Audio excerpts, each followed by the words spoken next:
तेज रंगों से अल्फाज को जरा वाजे करें, इसमें कुछ मिस्ट्री होनी चाहिए। हाँ, मगर इसके सिवा ये बिल्कुल ठीक है। मिस्ट्री। सुना तुमने महर, ये लड़का मिस्ट्री चाहता है। कंप्यूटर्स के ज़माने में, आर्टिफिशियल इंटेलिजेंस के ज़माने में ये हाथ से तस्वीरें बनाना, ये मर्द आपको क्यों लायक हो? जब बचपन में बहुत दीवारें गंदी की हैं घर की।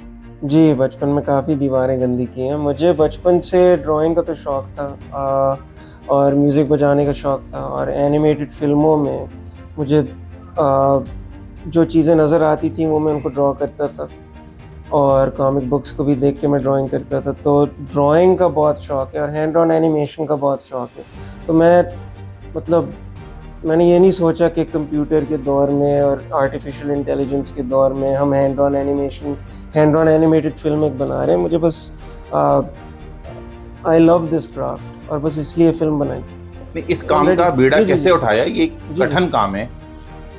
तो पाकिस्तान में फ़िल्म मेकिंग का इंफ्रास्ट्रक्चर इतना ख़ास है नहीं। जो लोग फ़िल्में बनाते हैं वो इंडिपेंडेंटली फाइनेंस करके, या स्टूडियोज़ जो फंडिंग देते हैं, काफ़ी मुश्किलों से वो फ़िल्म बनती है। तो है एनिमेटेड फ़िल्म बनाना तो और मुश्किल बात है। और जिन लोगों ने बनाई है सीजी एनिमेटेड फ़िल्म्स, जो अच्छी फ़िल्में जो बनी हैं, जैसे शर्मीन उबैद की जो 3 बहादुर सीरीज़ थी, और टैलिस्मन स्टूडियोज़ और जियो के साथ जो डोंकी किंग निकली थी, तो अच्छी फ़िल्में बन रही हैं और अच्छा काम बन रहा है पाकिस्तान में। लेकिन हैंड ऑन एनिमेशन का कोई ख़ास इंफ्रास्ट्रक्चर है ही नहीं। पाकिस्तान में आर्टिस्ट बहुत अच्छे हैं, ड्राइंग बहुत अच्छी करते हैं लोग, लेकिन एनिमेशन उनको समझ में नहीं आती। तो जो 2014 में जो मानो एनिमेशन स्टूडियोज़ हमने शुरू किया, उसमें हमने लोगों को ट्रेनिंग देने की कोशिश की कि हैंड ऑन एनिमेशन कैसे कर सकते हैं, और साथ साथ ख़ुद भी सीख रहे थे। बचपन से मुझे शौक़ है, लेकिन प्रोडक्शन पाइपलाइन और डेडलाइंस के साथ काम करना तो एक अलग दुनिया है। तो हमें 2014 से 2019 तक ये जो ट्रेनिंग पीरियड जिसकी मैं बात कर रहा हूँ, हमने वो फाइनलाइज़ किया, और हमने किकस्टार्टर भी एक किया। किकस्टार्टर में हमने जो फाइनेंसेस रेज़ किए थे उससे एक पायलट एनिमेशन बनाई। पायलट एनिमेशन को फिर मैं जापान वापस लेके गया।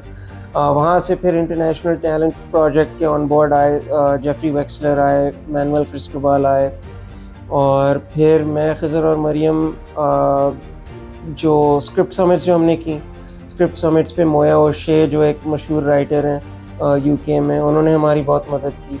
और फिर 2019 में फुल स्केल प्रोडक्शन हमने शुरू की, और फिर 2019 से 2023 तक ये फ़िल्म हमने बनाई, और बहुत मुश्किल काम। अच्छा, अगर मेरा हिसाब किताब दुरुस्त है तो 1 सेकंड में 24 फ्रेम होते हैं जी। 1 मिनट में 1450 से ज़्यादा जी। और 1 घंटा और 38 सेकंड की फिल्म में तकरीबन 2 लाख तस्वीर। जी, तकरीबन उतनी ही है। मैंने कभी बैठ के मैथ नहीं किया, लेकिन एनिमेशन में फ्रेम रेट भी वेरी करती है। 24 फ्रेम्स पर सेकंड तो फिल्मों के लिए होता है। एनिमेशन में अगर बहुत स्मूथ मोशन चाहिए तो फिर 24 फ्रेम्स पर सेकंड हम करते हैं, उसको 24 ड्राइंग्स पर सेकंड कहते हैं। फिर ज़्यादातर 2s पे करते हैं, तो 12 फ्रेम्स पर सेकंड, 12 ड्राइंग्स पर सेकंड, और फिर कभी कभी 3s पे भी चले जाते हैं, तो 8 ड्राइंग्स पर सेकंड, और फिर they vary in the shot as well. तो it's a very interesting process. लेकिन अगर 12 की एवरेज लें या 24 की एवरेज लें तो काफ़ी ड्राइंग्स हैं जो फिल्म में गई है। तो ये सारी तस्वीर आपने खुद बनाई या आपकी टीम थी? क्या किया आपने? मैंने पूरे फिल्म के स्टोरी बोर्ड्स खुद बनाए। Story board is like a plan for what the actual shot for the animation will be like. और मैंने कोई 1470 फ्रेम्स बनाए स्टोरी बोर्ड्स के, शॉट्स बनाए, सॉरी, फ्रेम्स तो मैंने कोई 2000 फ्रेम्स, इंडिविजुअल फ्रेम्स बनाई थी फिल्म के लिए। लेकिन एनिमेशन में फिर जब हम जाते थे तो फिर एक प्रोडक्शन बोर्ड स्टेज आता है, उसमें कैरेक्टर डिज़ाइन डिपार्टमेंट ने काम किया, एनिमेशन पे एनिमेशन डिपार्टमेंट ने काम किया, और फिर जो बैकग्राउंड आर्ट है जो फिल्म में देखते हैं, जो पीछे जो पेंटिंग्स होती हैं, उस डिपार्टमेंट को आर्ट डायरेक्शन कहते हैं। उन्होंने सारी पेंटिंग्स बनाई। और मैं अक्सर कहता हूँ कि I work with a remarkable team in Pakistan and a remarkable team internationally, और इन सब लोगों की मेहनत के साथ हमने ये फिल्म बनाई। तो ये बताएं कि ये जो कहानी आप इसके ज़रिए सुनाना चाह रहे हैं, उसके लिए एनिमेशन, और वो भी हैंड एनिमेशन, क्यों ज़रूरी थी? मैं अगर शुरू में इतना बैठ के सोचता कि मैं इस वजह से ये चुन रहा हूँ मीडियम और फिर मैं ऐसे करूँगा, मैंने इतना सोचा नहीं था। It just happened that way. और जो मैंने शुरू में भी कहा था कि मुझे एनिमेशन का बहुत शौक़ है और ख़ास तौर पे हैंड ऑन एनिमेशन का बहुत शौक़ है, तो इट जस्ट वाज हैपेंस्टांस। तो दीवारें गंदी करने से शौक पूरा नहीं हुआ? दीवारें नहीं हुआ पूरा शौक़। अच्छा, तो ये फिल्म आप कितनी ज़बानों में ये मयस्सर होगी देखने वालों को? पाकिस्तान में हम दोनों वर्जन रिलीज़ कर रहे हैं, अंग्रेज़ी वर्जन और उर्दू वर्जन। और फिर जब आगे जाके जो हमने जो सेल्स एजेंट के साथ साइन किया है शरीड्स, वो जिन टेरिटरीज़ में फ़िल्म को बेचेंगे वो टेरिटरीज़ फिर अपनी ज़बान में डब करके रिलीज़ करेंगे। जैसे अगर चाइना में रिलीज़ कर रहे हैं तो चाइनीज़ में डब होगा, जापान में रिलीज़ कर रहे हैं तो जापानीज़ में डब होगा। तो डिपेंड्स ऑन द टेरिटरी, लेकिन पाकिस्तान में हम उर्दू और अंग्रेज़ी रिलीज़ कर रहे हैं। अच्छा, इसमें आपने कहा कि देखा जाएगा, लेकिन क्या अरबी ज़बान में इसको बनाने का कोई है? अगर वो डील स्ट्राइक हो जाए तो फिर हम बिल्कुल अरबी में डब करेंगे और रिलीज़ करेंगे इंशाल्लाह। अच्छा, अब फिल्म के मौजू की तरफ आते हैं। ये तो आपने तकनीकी बात की ना, फिल्म की कहानी और इसका मौजू जंग मुखालिफ, जी, क्यों ज़रूरी था आपके ख्याल में ये मौजू दिखाना, और वो भी इस तकनीक से? और जो मैं अक्सर कहता हूँ कि animation is a vehicle for story telling. तो जिन चीज़ों पे मैं अटेंशन लाना चाह रहा था और जिन थीम्स के बारे में मैं सोच रहा था उस वक्त, क्योंकि 10 साल पहले मैंने ये कहानी लिखी थी, मुझे अब सही तरह याद भी नहीं कि मैंने ये कहानी चुनी क्यों, तो 10 साल से कर रहा हूँ। तो the only answer I can give is the sentiment I felt at that time।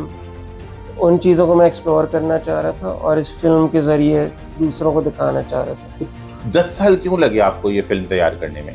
तो वो मैंने पहले जवाब दिया था कि हम पाकिस्तान में हैंड ऑन एनिमेशन का इंफ्रास्ट्रक्चर ही नहीं है, ट्रेनिंग ही नहीं है, यूनिवर्सिटीज़ में तो नहीं सिखाते हैं। तो हमें लोगों को सिखाना था और साथ साथ ख़ुद भी सीख रहे थे कि इसको हम पाकिस्तान में किस तरह कर सकते हैं। तो 6 साल ट्रेनिंग में लग गए, 4 साल फिल्म को बनाने में लग गए। इसलिए 10 साल लगे। अच्छा, मैंने जो आपका ट्रेलर देखा, मुझे इसमें लगा कि ये जो चेहरे या अंदाज हमें दिखा है ये थोड़ा विलायती ज़्यादा है, देसी कम है। ऐसा क्यों?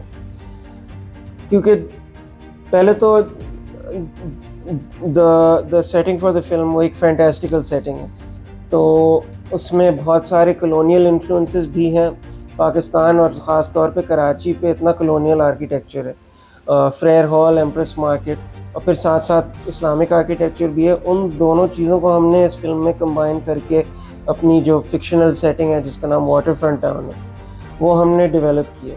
कराची में जो कॉलोनियल आर्किटेक्चर है और इस्लामिक आर्किटेक्चर है, हमने कोशिश की कि हम उन दोनों आर्टिस्टिक स्टाइल्स को इस फिल्म में रिप्रेजेंट कर सकें।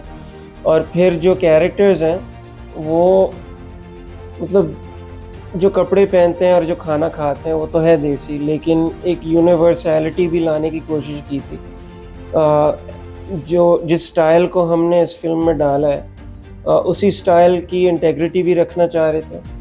और जो थीमेटिक कंटेंट है फिल्म में, अगर मैं उसको पाकिस्तान में ही बेस करता तो फिर उन चीज़ों को मैं सही तरह एक्सप्लोर नहीं कर पाता और फिर वो एक जियो पॉलिटिकल इशू बन जाता। वो मैं नहीं चाह रहा था, एक ऑब्जेक्टिव व्यू पॉइंट देना चाह रहा था, इसलिए हमने थोड़ा सा इसको पाकिस्तान से हट के बनाया, लेकिन पाकिस्तान की बहुत सारी चीज़ें आपको नज़र आएंगी फिल्म में। अच्छा, नहीं, कुछ लोगों ने जिन्होंने ये फिल्म देखी है वो ये कहते हैं कि शायद ये इस दौर में ये फ़लस्तीन और इसराइल की जंग जो है उससे शायद लोग इसको मुंसलिक कर सकें। अब मैंने ये कहानी 10 साल पहले लिखी थी, मुझे तो याद भी नहीं मैंने ये कहानी इस तरह क्यों लिखी थी। तो आई एम सैड टू से कि इट्स स्टिल रेलेवेंट। मैंने ये प्लान नहीं किया था कि जब हम फिल्म रिलीज़ करेंगे कि दुनिया के इश्यूज़ के साथ लाइन अप होगा। It just happened to work out that way and not happy about that at all. मुझे अफसोस होता है इसके बारे में सोच। 10 साल नहीं लगाएंगे अगली फ़िल्म बनाने में, लेकिन अभी मैं दूसरी फ़िल्म के बारे में सोचना भी नहीं चाहता। मैं चीज़ें तैयार कर रहा था जब हम ये फ़िल्म ख़त्म कर रहे थे कि अब jump into the next one immediately, लेकिन इतना काम और इतना मुश्किल काम है ये, मुझे एक ब्रेक चाहिए। तो अभी के लिए मैं दूसरे प्रोजेक्ट्स के बारे में सोचना नहीं चाहता, लेकिन द प्लान इज़ जो वॉल्ट डिज्नी की एक मशहूर कोट है जो मैं पैराफ्रेज करता हूँ, we don't make movies to make money, we make movies to make money to make more movies. तो अगर ये फिल्म पैसे बनाएगी तो फिर मैं एक और बनाऊंगा इंशाल्लाह। इस शीशा घर से मुतालिक पूरी फिल्म में आपने ग्लास वर्करी का, असल नाम तो इसका आपने शीशा घर रखा था। असल नाम फिल्म का शीशा घर था, और फिर जब टाइम आया कि मार्केटिंग शुरू करें तो वी टुक अ कॉल के शीशा घर से हट के ग्लास वर्कर ही कहते हैं, क्योंकि इंटरनेशनल अक्लेम इतना ग्लास वर्कर को मिल रहा था, वो कन्फ्यूजन नहीं पैदा करना चाह रहे थे। As it is people are so confuse कि ये फिल्म क्या है, और कन्फ्यूजन नहीं डालना चाह रहे थे इक्वेशन में, लेकिन फिल्म में शीशा घर ही बोलते हैं ग्लास वर्कर।